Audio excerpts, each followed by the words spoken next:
নমস্কার, আপনারা দেখছেন চ্যানেল এবিসি। আমি বিজয় আর প্রত্যেক দিনকার মতো আপনাদের সামনে উপস্থিত হয়ে গেছি। আজকে আমি আপনাদের সঙ্গে এখন আলোচনা করব রাশিচক্রের ২৭টি নক্ষত্রের মধ্যে ২৪তম নক্ষত্র শতভিষা নক্ষত্র সম্পর্কে। কুম্ভ রাশির ৬ ডিগ্রি ৪০ মিনিট থেকে শুরু করে ২০ ডিগ্রি পর্যন্ত এই শতভিষা নক্ষত্রের বিস্তার কিন্তু দেখতে পাওয়া যায়। কেউ এটিকে শততারকা বলে থাকেন।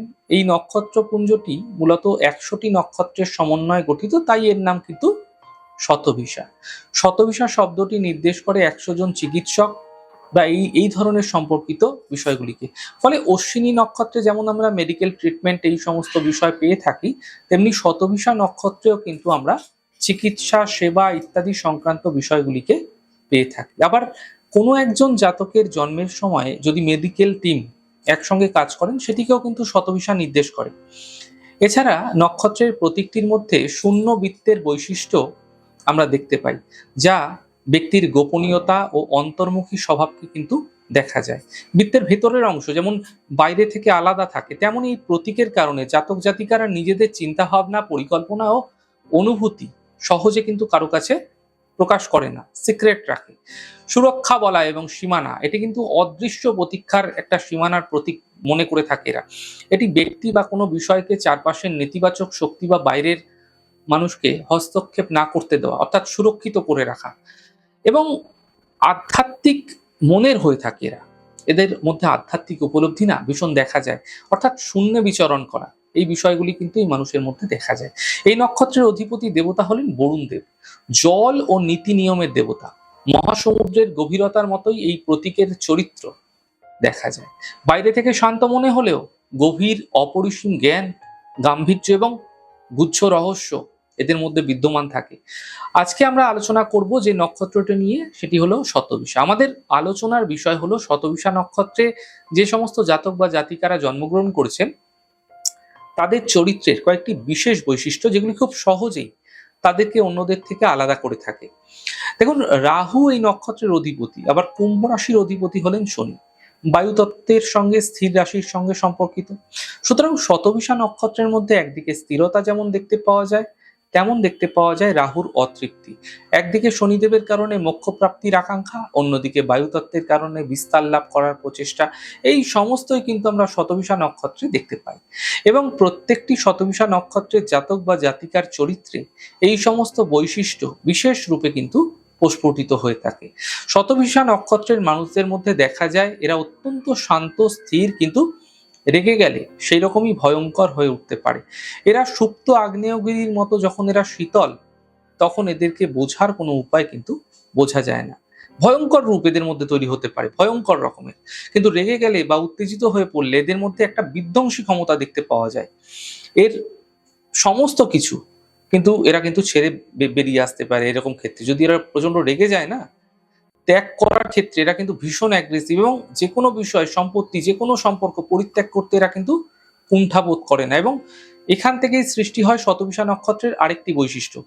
এরা খুব স্ট্রিক্ট এবং ডিসিপ্লিনড। নিজের কাজের ক্ষেত্রে এরা সম্পূর্ণ অনেস্ট এবং নিয়মনিষ্ঠ এবং নিয়মতান্ত্রিক পথে চলার জন্য এরা যে কোনো পদক্ষেপ গ্রহণ করতে পারে। তাই কর্মক্ষেত্রে এরা ভীষণভাবে প্রশংসিত হয়ে থাকেন। এছাড়া শতভিষা নক্ষত্রের মানুষেরা একই সময় বহু চিন্তা করতে পারেন, বহু চিন্তা করতে সক্ষম হয়ে থাকেন।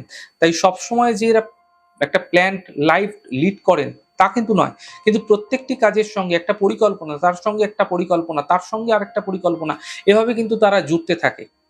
এবং এইভাবেই তাদের ভাবনার প্রসার কিন্তু বাড়তে থাকে। এবং ধাপে ধাপে কিভাবে নিজের পরিকল্পনাকে বাস্তবায়িত করবেন, সেই বোধটাও কিন্তু এদের মধ্যে দেখতে পাওয়া যায়। ঠিক এই কারণে এরা বিভিন্ন ধরনের পাজল গেম এরা কিন্তু সলভ করতে অত্যন্ত দক্ষ হয়ে থাকেন। এছাড়া শতভিষা নক্ষত্রের মানুষদের মধ্যে একটা জ্ঞান আহরণ করার কন্টিনিউয়াস আগ্রহ কিন্তু দেখতে পাওয়া যায়। বিভিন্ন বিষয়ে বহু দিক থেকে জ্ঞান আহরণের একটা প্রবণতা এরা সবসময় কিন্তু এদের দেখতে পাওয়া যায়, এবং এরা ভালোবাসে। এবং সবচেয়ে মজার ব্যাপার হলো, এই মানুষগুলো কিন্তু অর্জিত জ্ঞানের প্রয়োগ করতে পারেন, এবং কোন সময় ঠিক কোন বিষয়টি সামনে নিয়ে আসতে হবে সেই উপলব্ধি কিন্তু এদের মধ্যে দেখতে পাওয়া যায়। এছাড়া শতভিষা নক্ষত্রের মানুষগুলোর মধ্যে না প্রেম, রোমান্টিকতা এবং কর্তব্য পরায়ণতা একসঙ্গে এর মিশ্রণ কিন্তু দেখতে পাওয়া যায়। এরা যেমন রোমান্টিক, তেমন ভালোবাসতে জানে, এবং তার সঙ্গে দায়িত্ববোধ এটাও কিন্তু এই মানুষগুলোর মধ্যে চরম মাত্রায় দেখতে পাওয়া যায়। তাই এরা বাবা মা তার প্রতি কর্তব্যপরায়ণতা, স্বামী স্ত্রীর প্রতি তাদের ডেডিকেশন দেখতে পাওয়া যায়।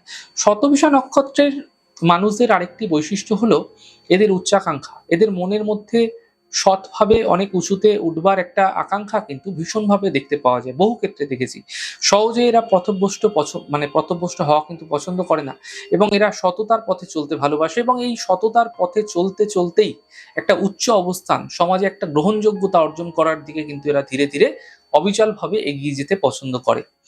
এবং এদের উচ্চাকাঙ্ক্ষা, এদের পরিশ্রম প্রবণতা, এদের ধৈর্য ইত্যাদির কারণে একদিন না একদিন এরা কিন্তু নিজের উদ্দিষ্ট লক্ষ্যে কিন্তু পৌঁছতে সমর্থ হয়েও থাকেন। এবং শতভিষা নক্ষত্রের আরেকটি বৈশিষ্ট্য হলো না, এরা ভীষণ স্পিরিচুয়াল সেন্সের, ভীষণ হিলিং পাওয়ার দেখা যায় এদের মধ্যে। এই মানুষগুলোর মধ্যে না মোক্ষ লাভের একটা প্রচেষ্টা দেখতে পাওয়া যায়। এরা তন্ত্র, গুপ্তজ্ঞান, আধ্যাত্মিক বোধ এগুলোর মধ্যে এই মার্গে কিন্তু এরা পৌঁছতে সমর্থ হয়ে থাকেন। এদের মধ্যে এই পাওয়ার হিলিং, পাওয়ার স্পিরিচুয়াল সেন্স ইত্যাদি ক্ষেত্রে ভীষণ পারদর্শিতাও পাওয়া যায়। খুব সহজেই এরা এই ধরনের বিদ্যা কিন্তু রপ্ত করতে পারেন। অটোমেটিক্যালি এদের মধ্যে ডেভেলপ হয়ে যায় এগুলো। এছাড়া শতভিষা নক্ষত্রের মানুষদের মধ্যে পেশাগত বৈচিত্র্য কিন্তু দেখতে পাওয়া যায়। যে মানুষটি তার কর্মজীবন শুরু করলো কোনো একটা ব্যবসার মাধ্যম দিয়ে এবং শেষ জীবনে দেখা গেল একজন উকিল হয়ে উঠেছেন তিনি। আবার হতে পারে যিনি একজন ওকালতি দিয়ে তার কর্মজীবন শুরু করলেন, শেষ জীবনে হয়তো কর্মজীবনে তার শেষ প্রান্তে তাকে পৌরোহিত্য হয়তো গ্রহণ করতে হয়েছে কর্ম হিসাবে। এই ধরনের বৈচিত্র্য, পেশাগত বৈচিত্র্য এটা কিন্তু শতভিষা নক্ষত্রের মানুষদের সম্পূর্ণ একটা বৈচিত্র্য এনে দেয়, আলাদা রকমের। এছাড়া শতভিষা নক্ষত্রের মানুষরা ভীষণ রকম বিচার প্রিয় হয়ে থাকেন এবং তার সঙ্গে সঙ্গে একটা নির্দয়তার যে ভাব সেটাও কিন্তু অনেক সময় এদের মধ্যে দেখা যায়। এরা নিষ্ঠুর হয়ে থাকেন অনেক সময়, কোনো সময় এরা হিংসাত্মক কাজের সঙ্গে যুক্ত হয়ে পড়েন, কিন্তু এরা সবসময় জাজমেন্টাল। তাই সামনের প্রতিপক্ষ বা সামনের মানুষটি কতটা তার প্রাপ্য, কতটা তার পাওয়া উচিত, এই ধরনের বিষয় সংক্রান্ত একটা জাজমেন্টাল অ্যাটিটিউড এটা কিন্তু সবসময় শতভিষা নক্ষত্রের মধ্যে দেখতে পাওয়া যায়। এরা শাস্তি দানে সক্ষম, এদের মানসিকতা অবিচল থাকে। তাই যে কোনো কঠিন কাজ সেটা কিন্তু বেশ সহজেই করতে পারেন শতভিষা নক্ষত্রের মানুষেরা। এছাড়া শতভিষা নক্ষত্রের মানুষদের মধ্যে দেখতে পাওয়া যায় পরিবেশের প্রতি একটা অদ্ভুত প্রেম। এরা সবসময় পরিবেশ বান্ধব কাজকর্ম পছন্দ করে থাকেন। কোনো না কোনোভাবে পরিবেশের বিশুদ্ধতা এরা রক্ষার একটা প্রচেষ্টা এটা কিন্তু শতভিষার মধ্যে দেখতে পাওয়া যায়। এরা বৃক্ষরোপণ পছন্দ করেন, আবার পরিবেশের বিভিন্ন দিকের বায়ুর বিশুদ্ধতা রক্ষার ক্ষেত্রে বা এদের অ্যাক্টিভিটিও কিন্তু দেখতে পাওয়া যায়। এরা জীবনে একটা গাছ লাগাননি এরকম খুব কম শতভিষাই কিন্তু দেখতে পাওয়া যাবে।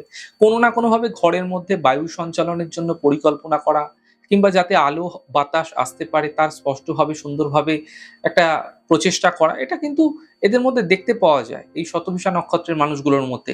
এই বৈশিষ্ট্যগুলোই শতভিষা নক্ষত্রের মানুষদের অন্যদের থেকে না খুব সহজেই পৃথক করে তোলে। এগুলি ছাড়াও শতভিষা নক্ষত্রের মানুষদের মধ্যে সন্তান উৎপাদনের প্রবণতা বেশি দেখতে পাওয়া যায়। তারা বই পড়তে ভীষণ ভালোবাসে, বই ক্রয় করতে ভালোবাসে এবং সাধারণত বেশ কিছু বইয়ের একটা সংগ্রহ তৈরি করতে এদের ক্ষেত্রে কিন্তু বহু ক্ষেত্রে আমি দেখেছি। জীবনের বেশ কিছু ক্ষেত্রে পরিবর্তনশীলতা এরা পছন্দ করে, কিন্তু প্রত্যেকটি কাজই নিপুণতার সঙ্গে কমপ্লিট করতে এদের দেখতে পাওয়া যায়। এরা দায়িত্বশীল হওয়া সত্ত্বেও বেশ কিছুটা আত্মসচেতন, কখনো কখনো প্রবলভাবে। অর্থাৎ নিজেরা কিভাবে উন্নতি করবে, আত্ম উন্নতির বিভিন্ন পথ এরা কিন্তু খুঁজে পেতে প্রচেষ্ট হয়ে থাকে। স্পিরিচুয়াল সেন্স, নলেজ থাকা সত্ত্বেও এরা কিন্তু সহজে সেই নলেজ শেয়ার করতে চান না কারোর সঙ্গে। কিন্তু এদের কিছু জ্ঞান এদের মধ্যে গুপ্ত অবস্থায় কিন্তু রেখে দেন সর্বদা। এবং বিভিন্ন গবেষণাধর্মী কাজে শতভিষা নক্ষত্রের মানুষেরা খুব সহজেই না সফল হয়ে থাকেন এই কারণে। এদের মধ্যে প্রচুর গুপ্ত নলেজ থাকে। আবার যোদ্ধা হিসাবেও শতভিষা কিন্তু অনেকটাই সফল। যেকোনো লড়াই সুলভ পরিস্থিতিতে শতভিষা কিন্তু তাদের টুইস্ট, তাদের টেকনিক, তাদের পলিসি কিন্তু অ্যাপ্লাই করতে পারে গোপন রেখে। তাই এরা অটোমেটিক্যালি ভাবে একটা প্রতিরোধ গড়ে তুলতেও কিন্তু সক্ষম হয়ে থাকেন। দেখুন, শতভিষা নক্ষত্র নিয়ে আরো বহু কিছু বলার রয়েছে। আগামী দিনে আরো হয়তো অনেক কিছু বলবো নক্ষত্র সম্পর্কে। নতুন নতুন বিষয়গুলো তুলে ধরার চেষ্টা করব। নক্ষত্র সম্পর্কে বহু কিছু জানার রয়েছে। তো সে বিষয়গুলোকে আপনাদের সামনে স্পেসিফিক ভাবে আলাদা আলাদা করে তুলে ধরার চেষ্টা করব। আমাদের এই ছোট ছোট উপস্থাপনাগুলো আপনাদের যদি ভালো লেগে থাকে সেক্ষেত্রে লাইক করতে, কমেন্ট করতে, সাবস্ক্রাইব এবং শেয়ার করতে বন্ধুদের সঙ্গে ভুলবেন না। অনেক ভালো, সুন্দর, সুস্থ থাকুন। আগামী পর্বে দেখা হবে। নমস্কার।